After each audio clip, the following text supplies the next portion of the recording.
कि संधे सुरगम ब्रह्म है, आदित्य मंडल गद। इस संसार में ब्रह्म ही संध्या है।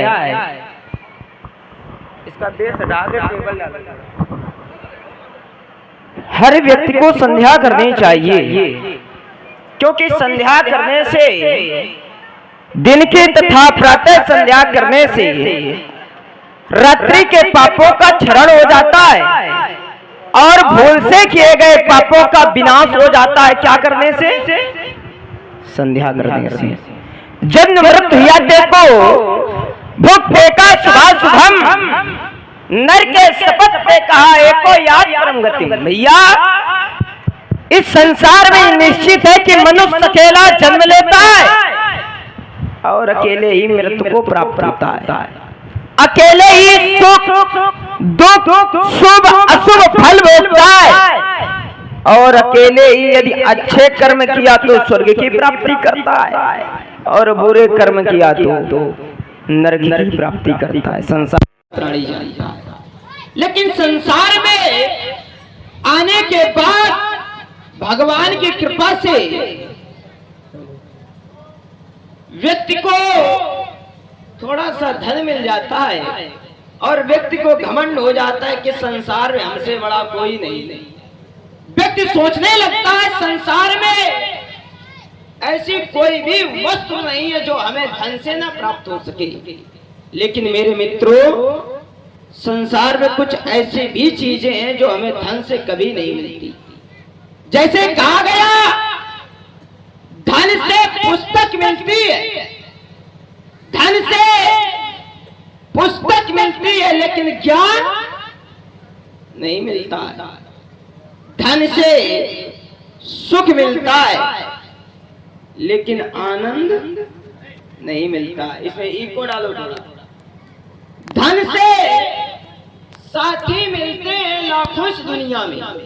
जब हमारे पास धन अधिक होता है तो संसार के बहुत लोग चल करके मित्र बन जाया करते हैं। धन से साथी मिलते हैं लाखों लेकिन सच्चे मित्र नहीं मिलते हैं। धन से संसार का सारा सुख मिल सकता है लेकिन भैया धन से माँ का प्यार नहीं मिलता है। इसलिए संतों ने कहा बड़े वो नहीं होते जो धनवान होते हैं, बड़े वो नहीं होते जो धनवान होते हैं, बड़े वो नहीं होते जो बलवान होते हैं। तो कहा गया बड़े कौन होते हैं?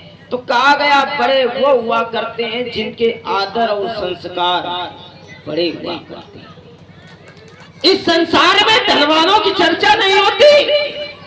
जिन्होंने इस ग्रंथ का निर्माण किया वो धनवान नहीं थे, लेकिन संसार में आज भी उनकी चर्चा हुआ करती है। संसार में धनवानों की चर्चा नहीं होती, बलवानों की चर्चा नहीं होती। कितने भक्त हैं इसकी चर्चाएं हुआ करती है, लेकिन हम लोग चले जा रहे हैं, चले जा रहे हैं, पता कुछ नहीं है कहाँ जा रहे हैं। सुबह से लेकर के व्यक्ति शाम तक चलता है और यहाँ तक कि शाम से पूरी रात्रि भर भ्रमण करता है, लेकिन व्यक्ति को पता नहीं होता हम लोग कहाँ जा रहे हैं। जिए जा रहे हैं, जिए जा रहे हैं, लेकिन पता कुछ नहीं है क्यों जिए जा रहे हैं। किसी को पता है? इस समाज में पता है क्यों जी रहे हो? किसी को पता नहीं, लेकिन जी रहे हैं। जिंदगी ने जिंदगी से पूछा कि क्या है ये जिंदगी, ये जीवन हमसे प्रश्न किया करता है। मनुष्य का शरीर मिला, तुमने किया क्या? एक कवि ने लेखनी उठाई और उसको लिखना पड़ा इस जीवन के। जिंदगी ने जिंदगी से पूछा कि क्या है ये जिंदगी। ये 51 पत्र मुद्राएं श्रीमान विनोद।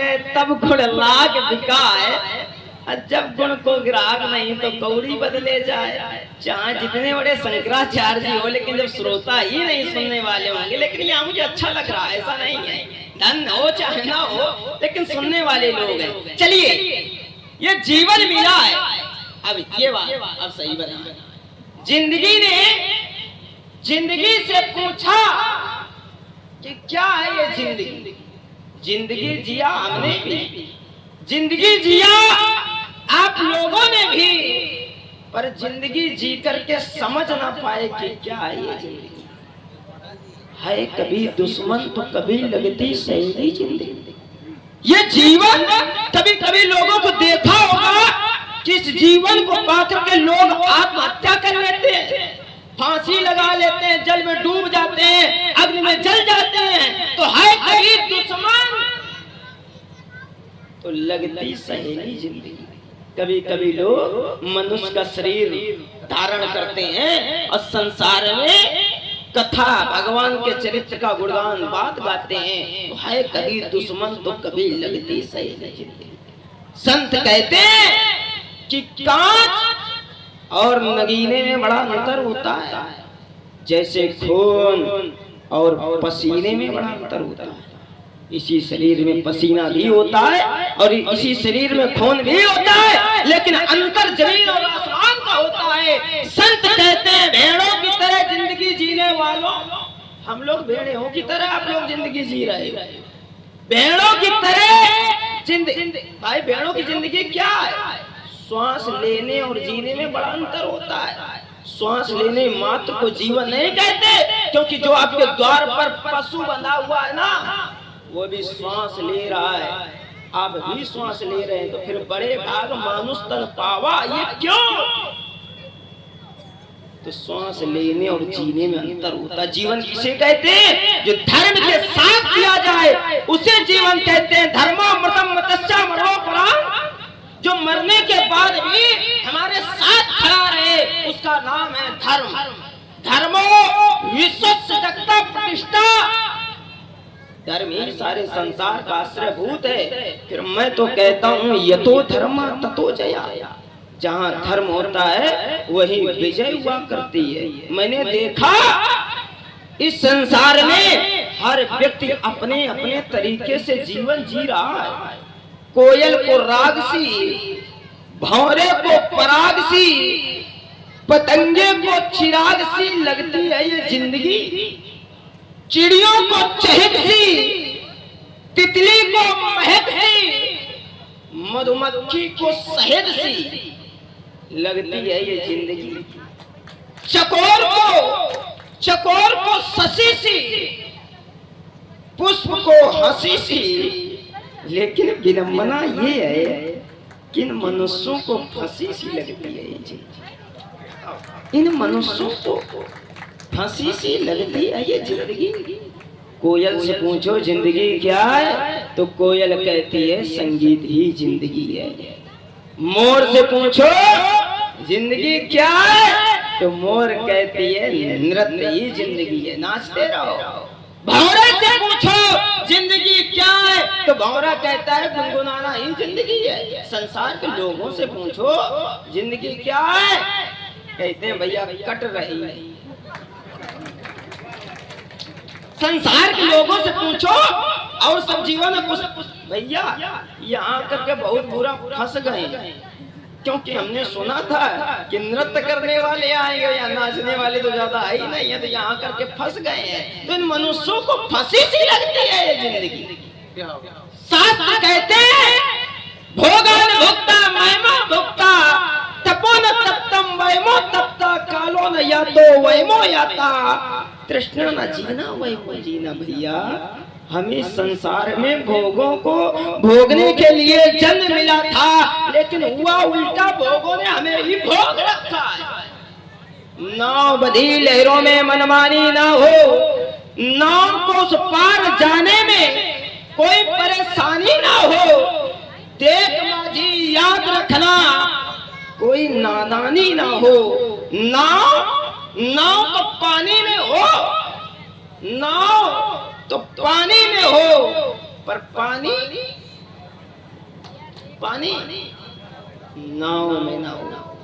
जब तक नाव पानी में है तो तैरती रहेगी। जिस दिन संसार के अधर्म रूपी पानी नाव में भरा तो फिर डूबने से बचाने वाला कोई नहीं है। हर घड़ी पर हर घड़ी, जितनी घड़ी अब ना रही, हर घड़ी से हर घड़ी हाथों से निकली जा रही। अरे जो घड़ी हाथों पर बंधी ये जो बंदी है ना, पता नहीं कल रहा है कि न रहा है। जो घड़ी ये आप हैं श्रीमान रमेश पांडे जी भौरा वाले, आपकी ओर से बंदी ये न रहने पाएगी। जो घड़ी भैया, जो घड़ी हाथों से निकली तो वो ना वापस आएगी। ये आप हैं श्री मान सिंह लंका वाले, आपकी ओर से श्री राम जी और लखनलाल जी के चरणों में एक से एक पत्र मुद्राएं समर्पित हैं। बहुत बहुत धन्यवाद मान सिंह भैया को, बहुत बहुत खूब साधु। जो घड़ी हाथों से निकली वो ना वापस आएगी।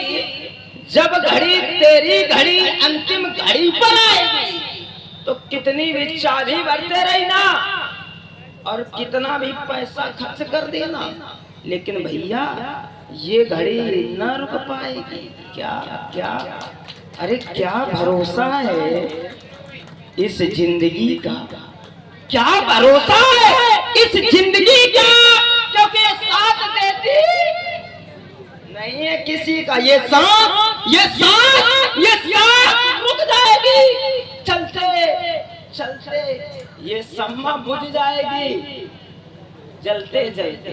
अरे हम ना होंगे तो ना ये चाहत रहेगी।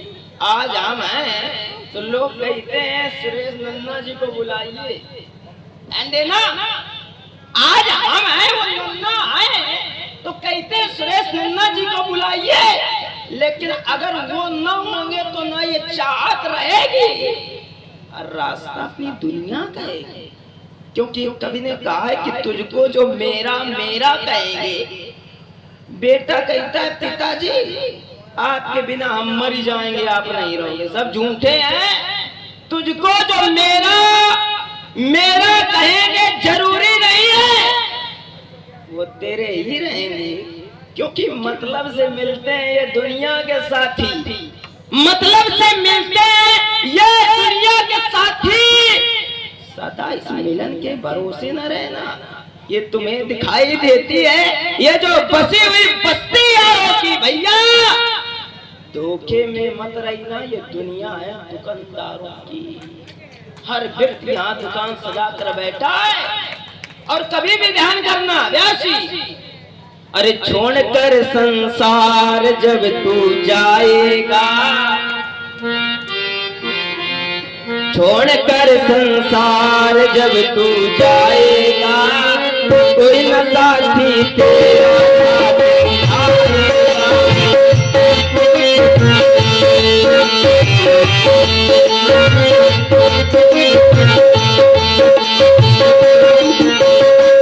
छोड़कर संसार जब तू जाएगा, कोई न साथी तेरा साथ निभाएगा।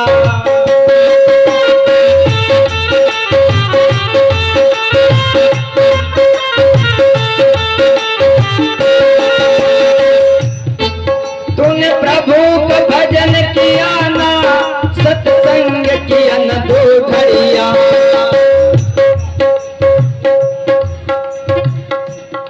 ये आप भजन किया ना